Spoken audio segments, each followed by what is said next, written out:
السلام علیکم عثمان۔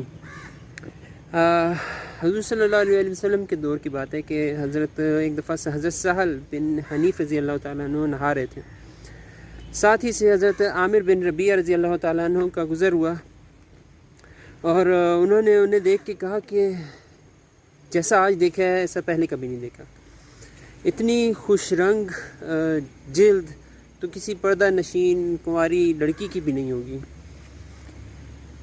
یہی کہنا تھا کہ حضرت سہل بن حنیف رضی اللہ تعالیٰ عنہ وہیں پہ گر پڑے، سخت بیمار ہوئے، بخار میں مبتلا ہوئے، اٹھا نہیں جا رہا تھا ان سے۔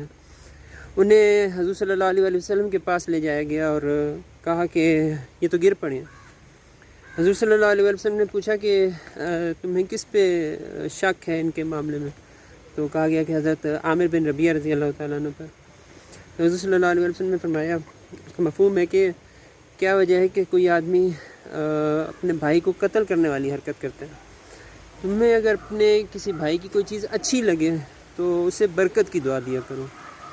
پھر حضور صلی اللہ علیہ وسلم نے حضرت عامر بن ربیعہ رضی اللہ تعالیٰ عنہ کو وضو کرنے کا کہا، اور کہا کہ جو وضو کا پانی ہے وہ حضرت سہل بن حنیف رضی اللہ تعالیٰ عنہ پر ڈالا جائے۔ یہ سنن ابن ماجہ کی حدیث ہے، 3509 نمبر، 3509 نمبر حدیث ہے۔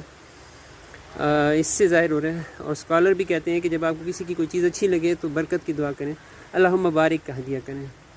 ماشاءاللہ ہم لوگ عموماً روٹین میں کہتے ہیں، ٹھیک ہے، لیکن عموماً یہ بھی کہتے ہیں کہ ماشاءاللہ جو ہے اپنی کسی چیز کی تعریف کے لیے کہیں، دوسروں کی تعریف کرنی ہو تو اللہم بارک کہہ دیا کریں۔ جزاکم اللہ خیر۔